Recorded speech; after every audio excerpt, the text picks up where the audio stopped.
Duh,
mana ya coba ya Lisa.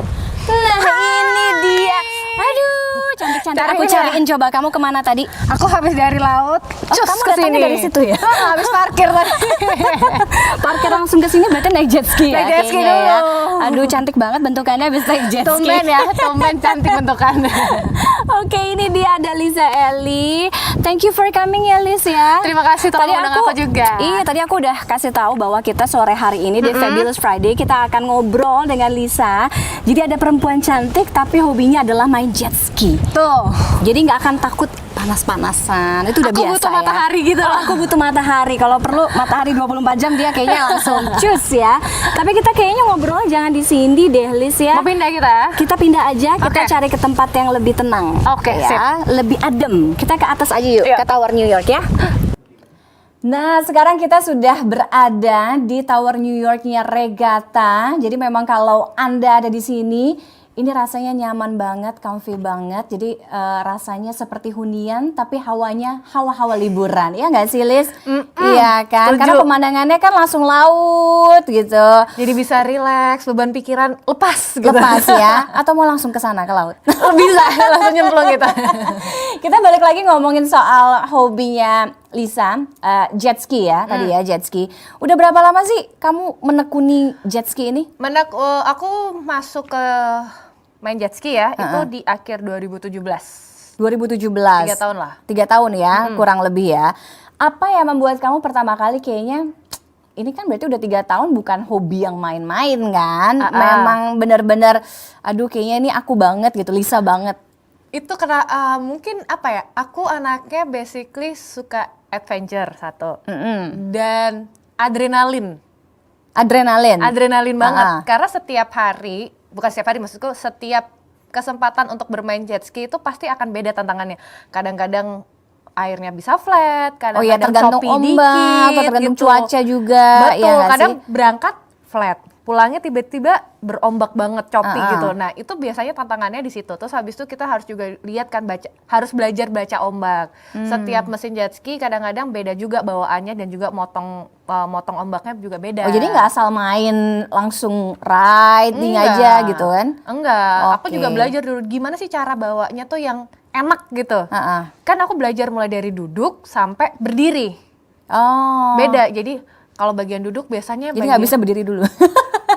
biasanya yang kalau berdiri dulu nggak kuatnya di kaki. Oh iya. Malah takutnya kalau nggak stabil kepental. Oh. Beneran kepental. Iya. Kalau misalkan lagi nggak kuat handling ombak, terus habis itu nggak kuat pegang stangnya, ini akan kelepas. Jadi Karena kan semua kita yang kontrol iya, kan. dan itu kan tadi. beratnya jet ski itu kan hampir berapa ratus kilo ya. Kalau misalkan nggak kuat, badan kita yang kebawa malahan. Nah sebelum 2017, akhir 2017 itu pernah coba jet ski dong? Pernah Iya kan? dulu kalau Dulu. misalkan kita lagi main liburan gitu kan, water sport gitu, cuman main jet ski ya udah gitu-gitu aja di bibir pantai, cuman kesana ke situ, Iya. bener-bener nggak jauh-jauh kan, memang harus diawasin kalau misalnya tengah laut habis bensin. Iya. Susah juga. Susah juga. kita Nggak dayung kan nggak mungkin Nggak kan. mungkin. Ya, cuman ya hanya itu aja, tapi pikiranku pertama kali kayak, oh cuman gini doang yang rasanya ngendarain kuda besi. Ya. Cuman gitu doang rasanya, tapi bosen gitu. Akhirnya diajakin 2017 akhir, Liz cobain deh jet ski riding. Riding ya, berarti kalau ngomongin riding tuh berarti island to island. Ya nggak cuman sejam 30 menit gitu kan. Enggak, kita bisa dari pagi sampai sore. Jam 8 kita berangkat dari U5, dari deket sini, pulang jam 3 jam 4 sore. Nyampe sini. Selama itu ternyata Selama itu. ya. Oke, berarti banyak orang yang kadang-kadang nih persepsinya, cewek itu main jet ski tuh kayaknya apa sih, tuh kan hobinya laki banget kan. Kayaknya nggak cewek banget, ya nggak sih? Berarti salah dong ya? Salah, semua olahraga tuh sebenarnya bisa digeluti sama perempuan. Tergantung, ceweknya ini tipikal yang, maksudnya aku takut matahari nih, aku takut hitam nih. Karena rule number one-nya jet ski nggak boleh takut nggak boleh, nggak boleh karena kita bermain di bawah sinar matahari, ya kan. Terus habis itu pasti akan lepek, nggak ada cantik-cantiknya. Beneran, harus bener-bener siap rela untuk terjun langsung. Kalau misalkan ada nyangkut sampah di jet ski, harus bener-bener bisa terjun ke air laut dan ngorek sampah sendiri. Bersihin sendiri. Bersihin sendiri. Itu harus belajar. Terus habis itu nggak takut namanya misalnya kan kepental kayak tadi. Bukan yang tipikal manja, mau itu mau ini semua serba ada, nggak bisa. Karena kan kita kalau di laut itu lagi siapa juga yang mau bantuin kan di tengah laut kan? Emang nggak ada. Apalagi kan jet ski tuh harus jaga jarak beneran. Nggak, jarak tuh minimal 5 meter satu sama lain. Oh iya. Bener, untuk harus menghindari tabrakan. Tabrakan ya. Oke. Nah, buat orang-orang yang mungkin baru pertama kali, kalau dengar dari ceritanya Lisa tuh kan, main jet ski kayak seru juga ya. Ya seru banget kan. Jadi ya memang semuanya tuh dapet gitu, olahraganya dapet, funnya dapet, relaxnya dapet, semuanya ada di situ. Buat orang-orang yang baru mau coba jet ski untuk pertama kali, apa sih maksudnya tipsnya gitu? Apa yang harus disiapin selain mental kepental tadi? Kalau kepental tuh pokoknya jangan sampai.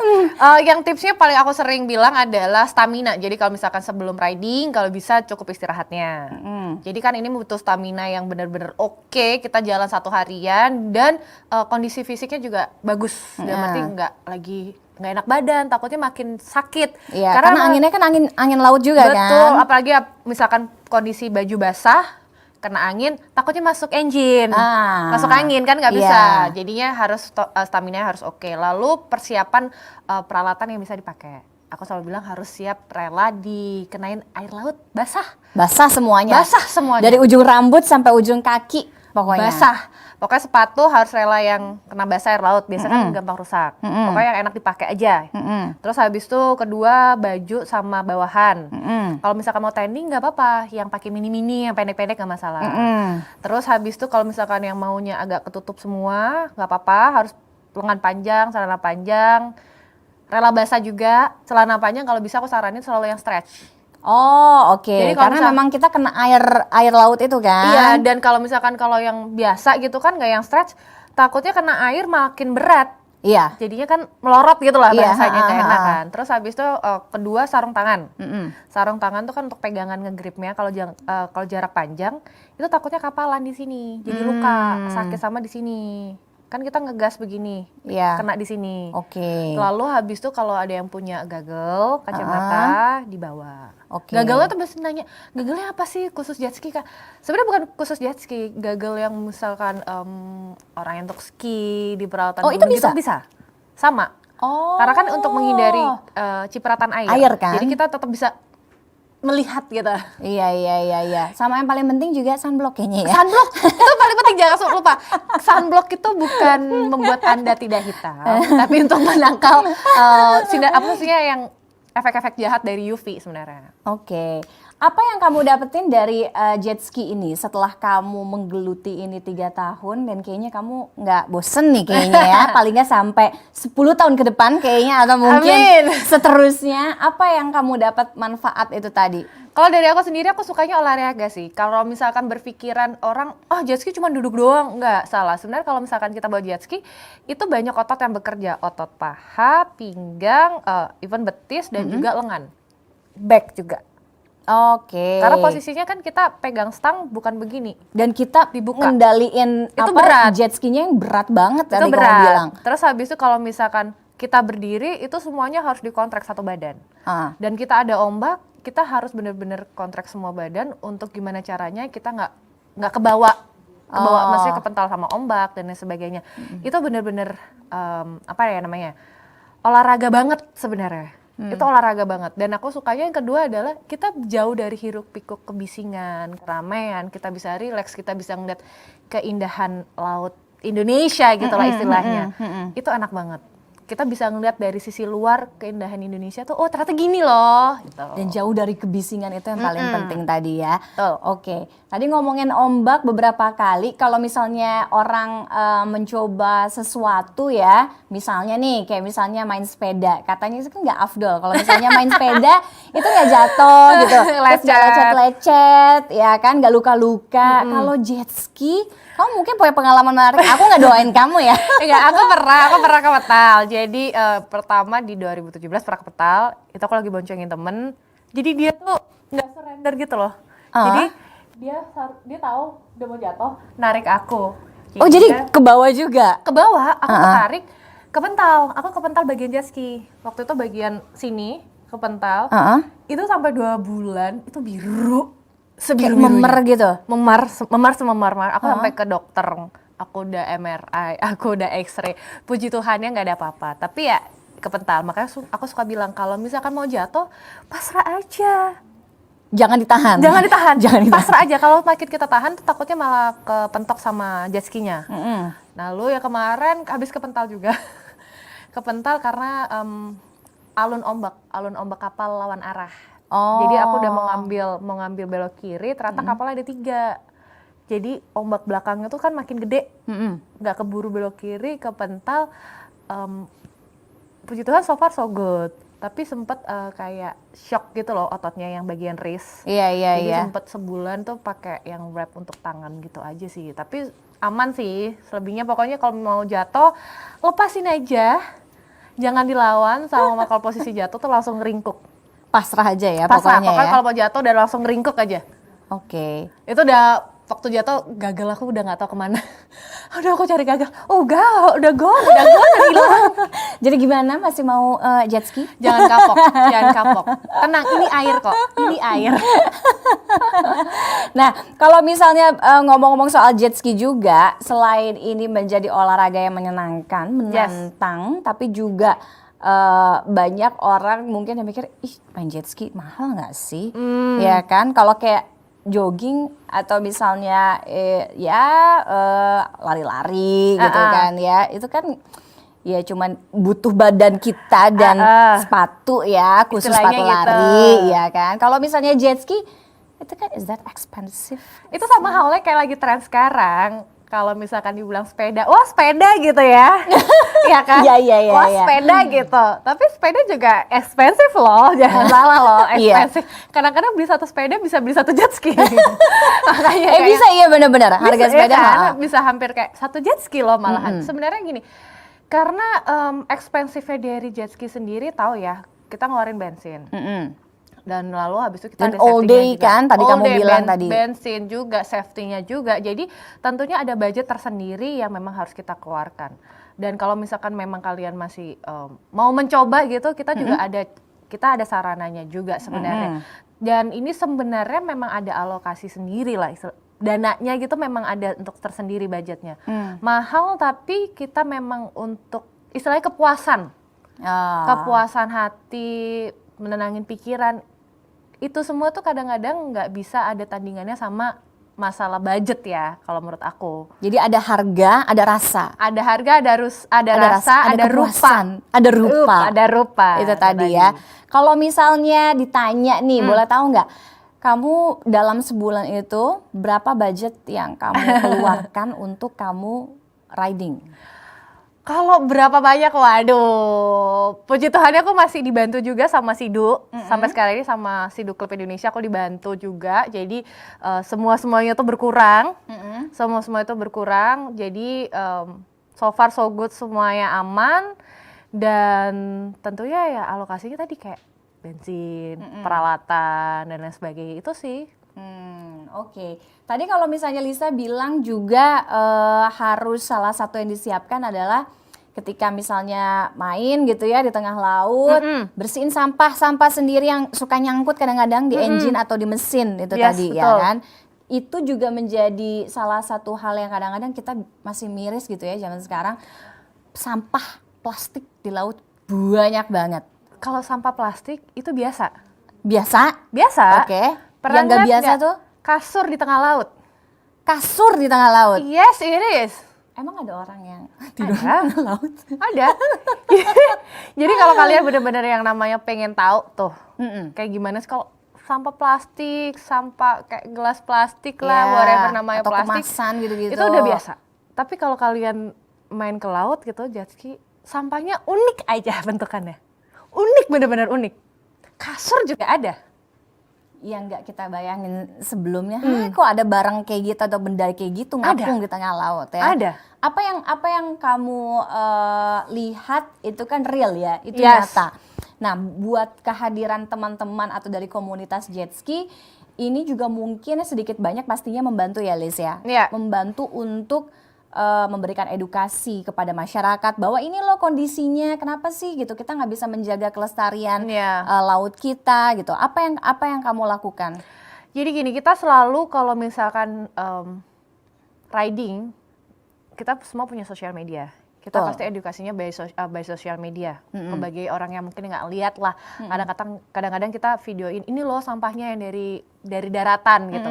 Tapi yang apa kita lakukan sebagai rider ini adalah misalkan kita menemukan sampah yang memang bisa kita ambil dan kita pungut, kita ambil dan kita taruh di dalam bagasi. Jadi kita bawa pulang lagi sampahnya.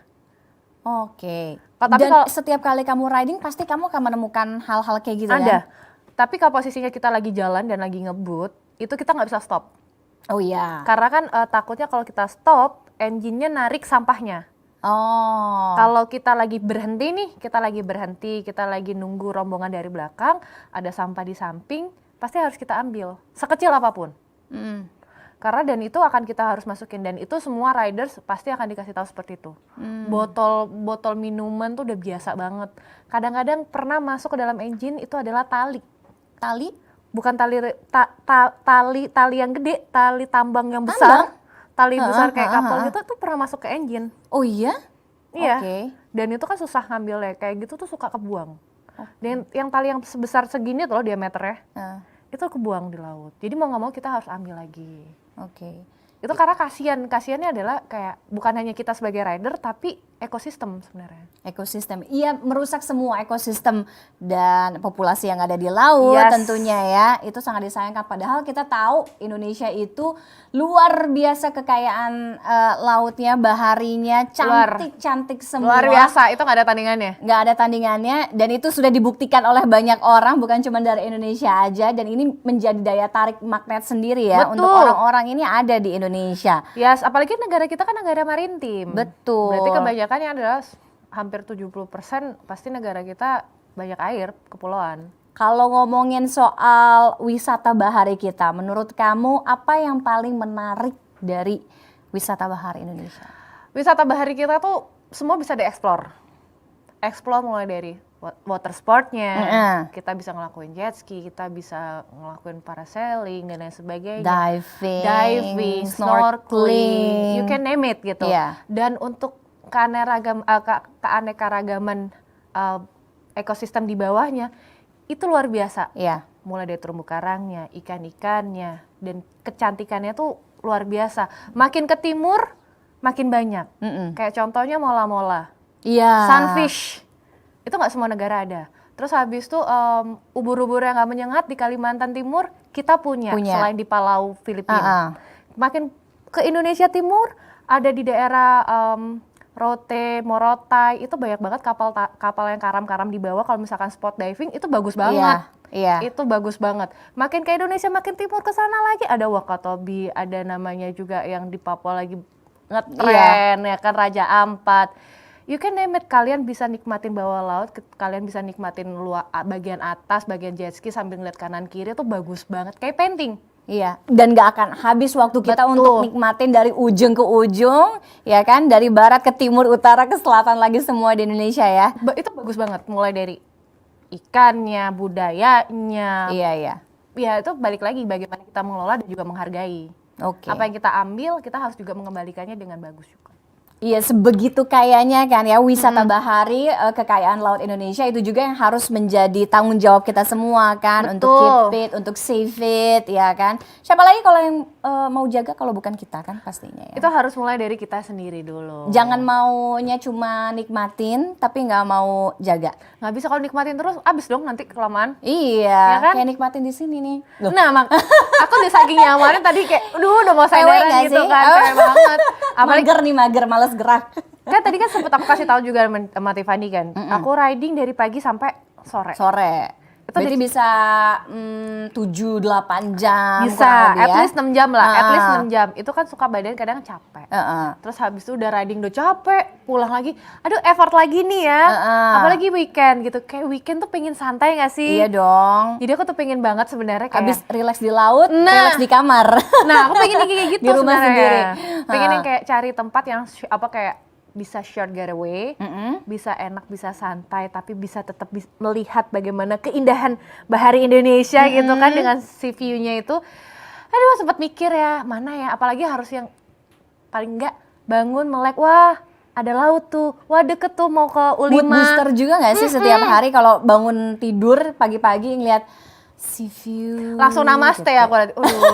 Langsung namaste ya. Langsung tenang. Jadi untuk mencari hunian yang bukan cuma sekedar hunian, tapi bisa jadi tempat relaksasi juga, tempat short getaway tadi dibilang liburan juga.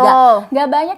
Gak banyak spot pastinya di Jakarta ini yang bisa menawarkan atau bisa mengakomodir semuanya itu menjadi paket satu paket ya, Iya, satu karena agak kesatuan. susah nyari di Jakarta, jauh dari hiruk pikuk penatnya Jakarta, kebisingan Jakarta, tapi yang menawarkan dengan sea view itu susah banget nyarinya sebenarnya. Iya, nah kalau misalnya susah nyarinya, di sini pas banget di Regata ya, di tempat kita berada. Jadi kalau misalnya ada di Regata ini, semua yang tadi kita sampein, semua yang tadi Lisa pengen, semuanya bisa nggak sih gitu? Itu semuanya pas ada di sini. Nah ngomong-ngomong soal Regata juga, saya sudah kedatangan, ini dia, ada Pak David selaku Marketing Manager Regata. Hai Pak David. Hai. Inilah yang bertanggung jawab atas kenyamanan kita. Loh, Ini kan udah nyaman banget dari tadi. mager Pak, malas malas gerak. Malas Kalau gerak. anak zaman Jangan sekarang kelamaan bilang ya. mager. Jadi Iya dong, kalau misalnya di Regata soalnya aduh enak banget, peleye-leye. Terus tiba-tiba kalau kayak Lisa, pengen jet ski gitu. Iya, langsung. tinggal Cus. jalan kaki doang kan, jadi set gitu. Iya kan, gampang banget. Apalagi kondisinya sekarang memang lagi masa pandemi, ini kan susah kan jadi orang kemana-mana liburan. Nah ngomong-ngomong soal Regata juga, Regata ini sebenarnya memang gimana sih awal mulanya gitu, dan memang ini konsepnya seperti apa sih Pak David? Oke, jadi saya ceritakan mengenai Regata, memang ada cerita unik di dalam pengembangan konsep dari Regata. Di mana dulu kita tahu bahwa Regata adanya di kawasan Pantai Mutiara, dan Regata ini ada di lahan 11 hektar terakhir dari Pantai Mutiara itu sendiri. Jadi waktu itu belum ada cerita peluasan tambahan yang sempat digonjang-ganjing belakangan. Jadi ini adalah tanah terakhir yang dimiliki oleh Intiland di kawasan Pantai Mutiara. Kita tahu bahwa Pantai Mutiara sendiri dari tahun 80-an dikembangkan menjadi satu perumahan di mana disebutnya Canal Estate. Canal Estate adalah itu satu kawasan perumahan yang memiliki 2 area parkir. Di mana yang parkir pertama itu tentunya parkir darat, di mana kita bisa memarkir mobil, dan parkir kedua adalah parkir laut. Jadi di belakang ada dermaga, kita bisa parkir kapal yacht. Tentunya nuansa lautnya tuh udah kebayang banget kan. Dan Regata sendiri dikelilingi oleh laut lepas di Pulau Jawa. Jadi waktu itu karena lahan terakhir, direksi kita ingin meninggalkan sesuatu yang sangat remarkable lah. Jadi legacy yang terbaik untuk kawasan Pantai Mutiara. Jadi waktu itu diundanglah Tom Wright dari waktu itu dia masih bekerja di Biro Arsitek Atkins, walaupun saat ini dia sudah mempunyai biro arsitek sendiri, WKK. Kenapa dia yang dipilih? Karena dia merupakan salah satu arsitek yang sangat concern dengan laut dan dia itu dia juga suka laut. Mungkin kalau namanya sendiri asing buat Anda, tapi desain arsitektur yang pernah ada pasti tidak asing. Dia yang mendesain Burj Al Arab di Dubai. Jadi makanya kita lihat kalau misalnya Regatta ini kan punya signature style gitu kayak mirip-mirip kayak layar gitu. Ya, mirip-mirip. Tapi memang konsep yang dibawa cukup berbeda karena Regatta ini waktu arahan dari direktur kita ke Tom adalah ini adalah lahan terakhir yang dimiliki, lahan emas terakhir. Direksi kita ingin bangunan yang dapat dilihat dari tiga arah. Yang pertama itu dari darat, yang kedua itu dari laut, dan yang ketiga dari udara. Dari udara tuh makanya kalau misalnya Anda traveling gitu ya, take off dari Bandara Soekarno-Hatta atau mungkin akan menuju balik juga kan, mau landing juga, tuh kelihatan tuh ada tower-tower kemudian mirip kayak kapal layar. Nah itu dia Regatta. Iya. Kalau dari laut tuh patokan tuh. Patokan pulang. Oh, patokan pulang? Patokan pulang, gini. Jadi nggak perlu kompas. Jadi kadang-kadang kan kita harus lihat juga kan mata derajatnya di jet ski. Tapi kalau udah biasa, kalau mau pulang, cari Regatta. Beneran? Oh ya? Cari Regatta. Yang mana Regatta dulu awalnya? Yang itu tuh bangunan apartemen yang tinggi, bentuknya kayak unik, kayak layar kapal. Itu tuh patokannya. Kalau ada sebelah situ, berarti udah mau nyampe. Udah patokannya udah pasti itu. Nah, jadi ya itulah yang udah diminta. Jadi tercapai dari daratnya dapat, dari lautnya dapat, dari udaranya dapat nih. Waktu itu begitu disampaikan, dia kembali ke negara asalnya dan dia kembali dengan satu tagline. Tagline-nya adalah "Tall ships sail to distant land, guided by the compass and the lighthouse with the spirit of adventure." Jadi dari tagline itu diaplikasikan menjadi 10 tower apartemen dengan bentuk kapal layar dan mereka sedang berlayar menuju kota-kota tujuan dituntun oleh sebuah kompasnya sendiri nanti akan merupakan area 3,3 hektar di tengah-tengah Regatta yang akan menjadi community center dan sebuah mercusuarnya adalah bentuk yang paling futuristik dari konsep Regatta sendiri. Pokoknya satu yang paling beda itu tadi ya? Itu nantinya akan menjadi hotel konsepnya. Oh, oke. Nah, kalau di Regattanya sendiri, itu ada berapa bangunan, Pak? Ada berapa tower? Total nantinya ada 10, tapi untuk pemasaran sendiri kita bagi menjadi 4 fase. Fase pertama itu sudah dibangun 4 tower, sudah habis terjual. Udah habis? Ya, dan sudah dihuni.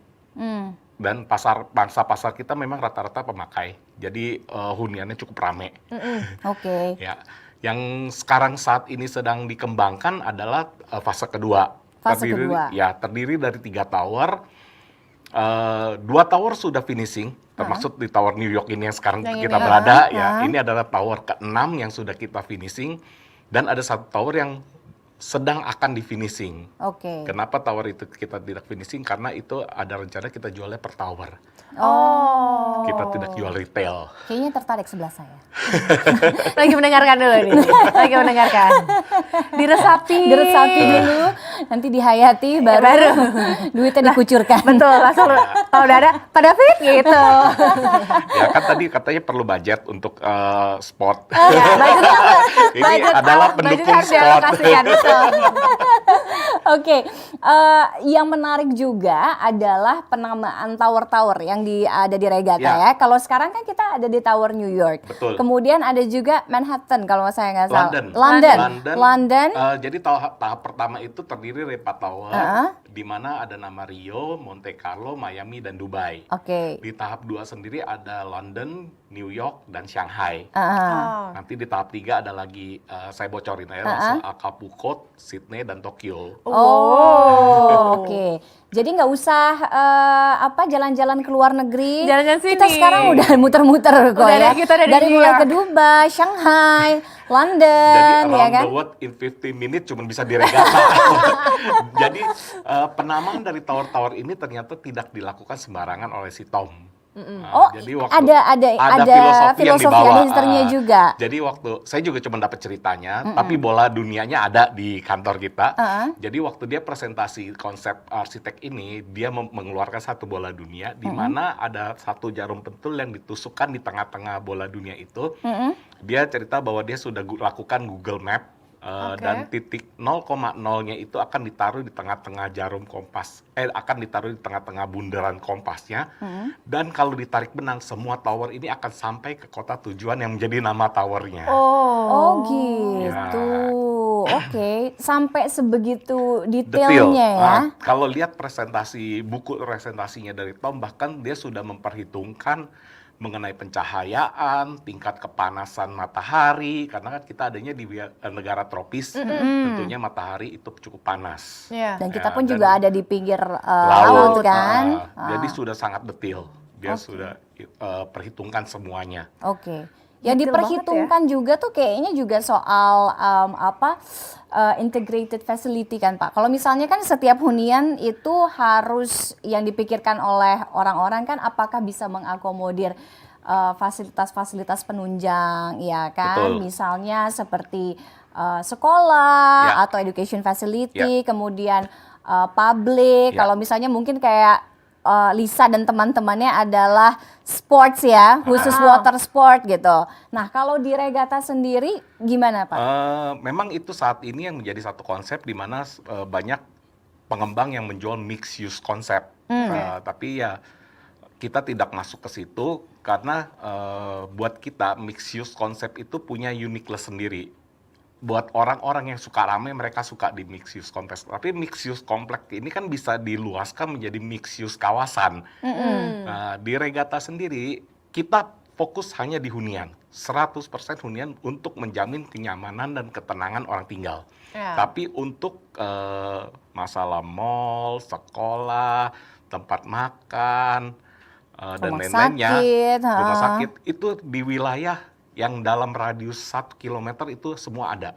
Oh iya, kurang dari 1 kilometer semuanya ada semua ya? 1 kilometer ada. Contohnya di sini rumah sakit ada yang cukup besar, ada cukup 3-4.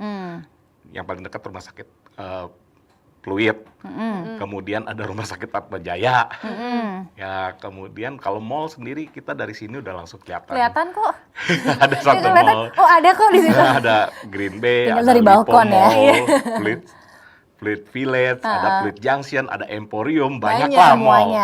Jadi makanan mungkin Kalau makanan ini ada kamus berjalan Pak soal kuliner di daerah Pluit dan sekitarnya. Pluit Muara Karang itu mau makanan jenis apa juga ada. Ini keluar dari Regatta ini di depan, wah itu ada makanan tuh. Segala jenis semuanya ada ya. Dan memang uniqueness di utara ini adalah makanan. Makanannya harus enak dan harganya relatif terjangkau. Jadi kalau enak doang terus mahal pasti nggak bertahan lama. Kemudian kalau ya pokoknya 2 itu harus tercapai gitu. Dan semua jenis makanan ada di sini. Bahkan 24 jam ada makanan yang buka. Kalau di Jakarta Utara teh makanan cuma 2 pilihan Pak. Apa tuh? Enak dan enak banget. Nah ini orang udah masuk deh orang Pluit. Kayaknya memang jiwa-jiwa warga Pluitnya mungkin sebentar lagi akan menjadi penghuni Regatta kayaknya Pak. Tapi kalau ngomongin soal hunian juga mungkin ke Lisa, yang orang cari atau mungkin dari Lisa sendiri lah pribadi. Mencari sebuah hunian gitu ya, tempat hunian yang memang semua bisa mengakomodir. Gimana ngelihat Regatta? Kalau untuk melihat Regatta ini aku sukanya adalah bolak-balik pasti ke sini kan. Aku sukanya adalah kita kalau misalkan di Regatta ini udah capek kan, penat kerja, bising, macet dan sebagainya. Pas giliran di Regatta ini yang seperti Pak David juga tadi bilang, memang menawarkan kenyamanan. Nyampe di dalam sini tadi kita ngelihat lautnya tenang, jadi kita juga bawa tenang. Jadi pemandangan yang nggak kita dapat di kota, kita dapat di sini. Tapi posisinya kita juga masih ada di Jakarta. Nggak kemana-mana kan, nggak jauh-jauh. Jadi nggak perlu jauh-jauh keluar kota, keluar pulau, tapi masih bisa mendapatkan pemandangan yang memang menenangkan dan juga bikin santai. Ya, itu yang salah satu yang ditawarkan oleh Regatta. Jadi gini, orang Jakarta dan orang wilayah seluruhnya Indonesia taunya Bali yang terbaik untuk wilayah laut. Sedangkan sebenarnya di Jakarta ada loh Betul. regata ini. Dan gitu. apalagi sekarang kan kita ada di kondisi pandemi, Betul. memang sangat tidak memungkinkan untuk kita pergi-pergi, Ya. ya kan, Yes. menjangkau tempat-tempat hiburan tadi yang salah satunya mungkin kayak Pak David bilang, kayak Bali atau mungkin Lombok dan yang lain ya kan. Jadi Ya. memang hal terbaik yang bisa kita dapatkan ya memang nggak jauh-jauh, cukup ada di sini kok, ya Ya. kan? Yes. Jadi di sini, terutama sejak masa pandemik ini, saya merasakan bahwa banyak kelebihan yang ditawarkan tentunya. Tadi selain suasana laut, udara laut itu sudah terkenal baik untuk kesehatan. Contoh, terutama bagi orang yang mengalami gangguan masalah ISPA ya, asma lah gitu. Kalau kecil kan dulu punya anak kecil, wah kalau asma bawa main ke laut tuh sering-sering nanti dia Dicemplungin gitu sembuh kan. ya kan. Nah itu sudah didapat setiap hari tanpa biaya. Dan Betul. kita tahu saat pandemik ini orang suka olahraga. Ya. Kita punya lingkungan yang sangat tenang, yang sangat bersih, bisa digunakan untuk olahraga. Matahari, dulu Dapet orang takut banget. matahari kena panas, sekarang harus takut. jemur, Sekarang kan? harus jemur. Di sini tidak terbatas matahari itu. Betul, Panasnya setuju. dapat, semuanya dapat. Pokoknya ya ini adalah hunian yang selain nyaman dan nikmat, ini akan mendukung kesehatan bagi setiap penghuninya. Oke, inilah hunian zaman sekarang, semuanya Iya. bisa Anda dapatkan di sini. Tapi kalau kita berbicara masa pandemi juga, Pak David, adakah penerapan-penerapan ya protokol kesehatan di Regata, khususnya di masa pandemi COVID-19 ini? Sejak saat pandemi ini terjadi, pimpinan kita sangat concern. Jadi di Regata telah diberlakukan protokol kesehatan standar WHO waktu itu. Bahkan waktu itu standar WHO belum terlalu dipakai. Jadi contoh paling gampang adalah pengiriman paket sekarang ini kan kalau lagi pandemi gini semua belanjanya online nih. Iya. Nah, tukang pengirimnya tuh nggak boleh masuk ke lobi. Mereka akan berhenti di satu spot di mana spotnya itu akan diterima oleh security kita. Kalau bukan berupa makanan akan disterilisasi dahulu. Kalau makanan akan dilap dulu. Itu adanya di spot di depan. Jadi begitu setelah disterilisasi baru dibawa ke lobi, baru pembelinya dipanggil untuk ambil sendiri. Dan itu tidak menggunakan tangan. Jadi semuanya dibawa menggunakan tray. Wow. Itu salah satu yang sudah diterapkan di Regata. Kemudian mengenai standarisasi orang masuk, diukur suhu, hand sanitizer tersedia di lobi, bahkan di lift kita sudah menggunakan alat supaya tidak menyentuh langsung Ya, tombol. melalui tombol Karena liftnya lalu itu. lalang penghuni tower Betul. kan, pasti kan banyak sekali tuh. Salah satu yang menjadi guideline bagi manajemen pengelola gedung Regata adalah orang boleh kena COVID tapi tidak boleh kena di dalam wilayah Regata. Iya, Iya, iya. jangan sampai. Ya. Karena di Jadi- sini protokol kesehatannya cukup disiplin sekali. Betul. Jadi kita harus memberikan keamanan dan kenyamanan, Yes. terutama saat pandemik ini. Iya, itu kan harapan semua orang tentunya Betul, ya. heeh. Oke, tadi Pak David sudah jelaskan juga apa yang bisa Anda dapatkan dari Regata, tapi kayaknya orang-orang mau yang lebih lagi, Pak. Iya kan, kayaknya juga banyak yang tertarik untuk kayak berpikir-pikir, kayaknya memang nyaman sekali ada di Regata itu ya, dengan semua fasilitas-fasilitas penunjangnya, apalagi. Apa ya lagi yang bisa kita dapatkan, mungkin dari penonton Instagram Live kita dari Regata, Kak? Pak, promo-promo mungkin yang bisa ditawarkan dari Regata. Saya sebelum masuk ke promo saya sampaikan dulu bahwa Regata ini juga merupakan salah satu apartemen dengan fasilitas yang cukup lengkap tadi, terutama untuk yang kayak Lisa habis jet ski pulang udah pegel. Tentunya kan perlu istirahat. Selain istirahat tentunya misalkan udah ini nih badan nggak enak nih, kita ada ruang sauna loh. Oh, enak banget. Aduh, Jadi pas langsung banget ototnya gak tuh sih? langsung relax gitu Iya, ya. kan? Jadi abis sauna, kolam renang, tentunya kolam renang standar lah. Fitness center kita juga suasananya menyenangkan. Kemudian kita punya, kalau punya anak-anak nih, misalkan dibawa Playground. Playgroundnya. kita punya 2 playground outdoor di mana dengan mainan-mainan yang membantu motorik dengan unik bentuknya. Jadi enak dilihat, dan ada satu children playground yang indoor. Oke. Jadi semua fasilitas yang lengkap itu merupakan fasilitas dari penghuni. Tentunya kita akan masuk ke dalam promo. Karena kan kadang-kadang orang mau beli, ada harga pandemik nggak nih? Iya. Ya, untuk saat ini Regata sedang ada kerjasama dengan Bank BNI. Ini gongnya nih. Ya, di mana harga dapat dicicil selama 66 kali tanpa bunga. Tulis, catat. Tanpa bunga. 66 kali tanpa bunga, tanpa biaya provisi, tanpa biaya admin. Jadi semuanya serba free.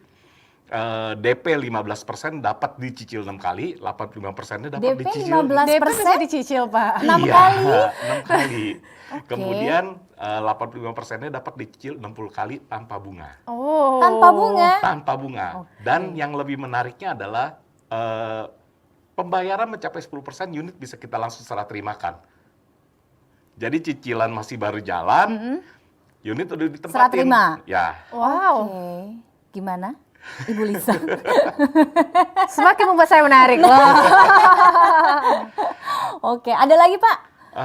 Itu promo yang saat ini kita lakukan. Tentunya nanti kita kalau cocok unit yang mana kita bisa bicarakan lagi. Ini promonya sampai kapan?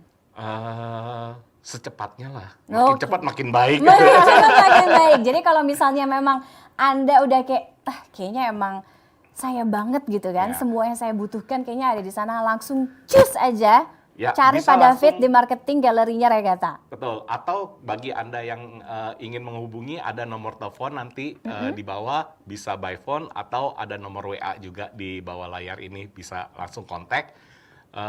Biar marketing kami yang menghubungi Anda. Oke. Oh. Lisa taruh urutan pertama kayaknya. Langsung nanti. Setelah ini langsung. Pak David gitu. Nah, Pak David, oke deh. Thank you banget Pak David udah kasih sharing kita soal, kita boleh sampai berapa lama ada di sini? Udah terlalu nyaman nih. Langsung kita udah terlalu nyaman nih. Udah terlalu nyaman banget, kayaknya soalnya Lisa juga kayak besok pagi langsung mau dari sini Riding. aja ya, Iya, ridingnya dari Kayak sini gitu. aja. Besoknya Banyak. tinggal jalan kaki gitu. Banyak anak-anak jet ski kok yang beli di Regata. Oh Banyak iya? kok ternyata teman-teman saya di sini. Karena mereka kan tinggalnya cukup jauh dari sini. Daripada mereka kadang-kadang jam 7 udah jalan ya. Kadang-kadang kita jam 6 pagi calling ngadahan, Pak. Jadi Jam 6 daripada pagi. dia bangun subuh-subuh dari rumahnya ke sini, mereka beli di sini. Iya. Jadi mereka bangunnya bisa rada Bisa siang, jadi jalan base camp kaki. teman-teman Betul, jalan juga kaki. loh. Jadi kadang-kadang gini, oh daripada ngantri-ngantri mandinya gitu kan, mendingan langsung aja mandi Pulang pulang di sini, gitu. berenang Iya dulu, kan? sauna dulu, Nggak baru butuh naik ke waktu atas lama, tinggal langsung tidur. relax Iya. semuanya kan. Udah pas banget ya Lis ya. Udah pas nih kayaknya Udah nih. pas banget ya. Ya udah thank you banget ya. Lisa juga udah bergabung di Terima Instagram kasih. Live kita. Ya. Sukses Sama-sama. Pak David untuk Ya. regatanya, sukses juga buat Lisa Terima dan kasih, juga jet Tiffany. ski-nya ke depannya. Kita mau lihat, kalau misalnya mau lihat gimana Lisa dan jet ski-nya, mungkin bisa langsung tengok-tengok Instagramnya juga. Boleh, boleh. Tengok-tengok, dilihat-lihat. Jangan lupa nanti juga bisa lihat-lihat regata juga. Oke, thank you sekali lagi. Ya. Baik, itu tadi perbincangan kita bersama Pak David dan juga Lisa. Kita sampai di penghujung acara, jadi mewakili Regata dan juga Intiland, saya mengucapkan terima kasih sebesar-besarnya atas partisipasi Anda semua yang sudah join di Instagram Live kita Fabulous Friday kita kali hari ini. Jangan lupa untuk cek ya, jadi cek di intiland.com, kemudian Anda nikmati promo hunian dari Intiland sepanjang periode Fabulous Friday di Oktober sampai dengan Desember 2020 tahun ini. Jangan lupa masukkan data diri Anda di intiland.com, dan spesial banget buat pemirsa Instagram Live Regata hari ini, masukkan kode referral catat ya, 2001. Sekali lagi 2001 saat Anda isi data diri Anda di intiland.com. Pastinya saksikan terus talk show menarik kami lainnya dengan topik yang beragam juga, live dari Instagram @intilanddev dan juga project-project Intiland lainnya. Catat setiap hari Jumat di periode Oktober-Desember 2020. Akhir kata, saya Tiffany Raitama pamit. Sampai jumpa di Fabulous Friday berikutnya. Selamat sore.